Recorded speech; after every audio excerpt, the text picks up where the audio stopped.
New York Congresswoman, House Foreign Affairs Committee and House Transportation and Infrastructure Committee member Nicole Malliotakis. Congresswoman, in person, it's such a pleasure to see you. Great to be with Thank you.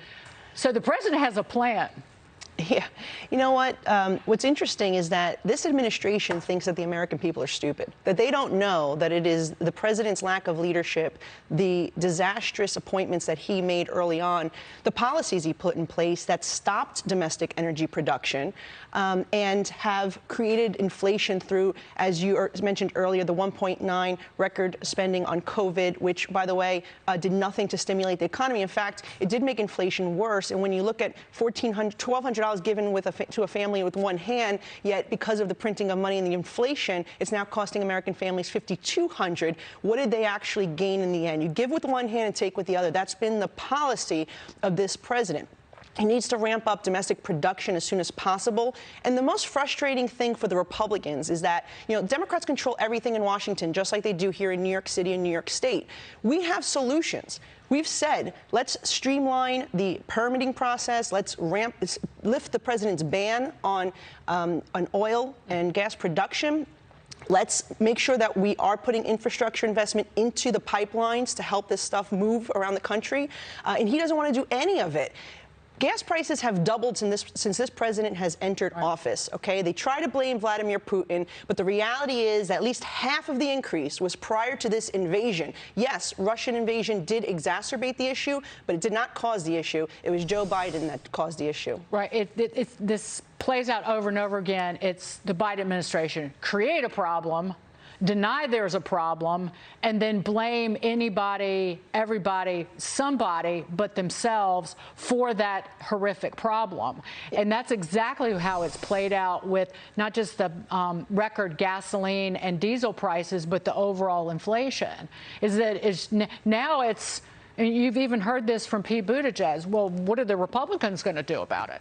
Well, we've introduced legislation to deal with it. We want to ramp up domestic production so we are not relying on our adversaries. We shouldn't be relying on Russia or Iran or Venezuela when we could do it right here, produce American jobs in the process. Look, for example, this baby formula crisis. What is the Democratic answer to everything? To throw more money at the problem. They brought up a bill the other day to give the FDA another $28 million. When we just increased the federal budget, we gave them a $110 million increase 2 months ago when the problem started.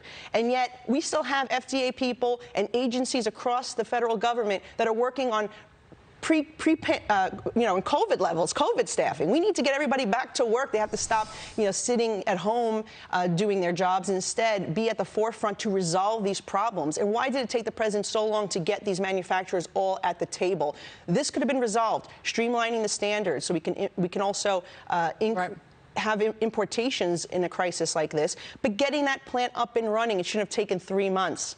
It's still not fully up and running. Right. It's a testament to big government, and bigger government will fail you. And that increasing the funding of it and making it even larger makes it worse, not better. And one of the clearly one of the many crises in this country is crime. And then we were talking about the national average for gasoline. Hitting a new all-time high today, diesel prices hitting a new all-time high today.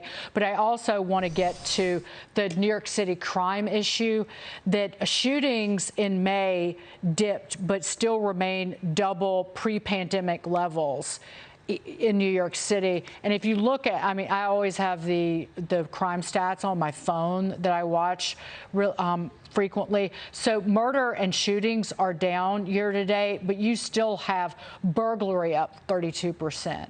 That grand larceny is up 50%.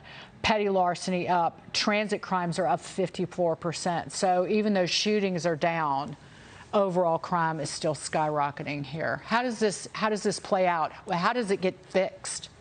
Well, really what we need is the politicians in Albany, the Democrats that put in place that disastrous bail law that keeps releasing people back onto the streets. We need to hold people accountable for their crimes. The individual who shot that young Goldman Sachs individual on the subway, he had 19 prior arrests. So it's a combination of things. It's you got to fix the bail law, because 9 out of 10 individuals caught with an illegal firearm are being released back onto the street. 50% who actually shoot somebody are being released back onto the street here in New York City. That's from the NYPD Detectives Union. They gave me those stats. It's outrageous, but it's not just those crimes. You're seeing car thefts, you're seeing robberies, you're seeing rape, sex crimes. They're all increasing as well as a result. The other thing is we need better judges in our city.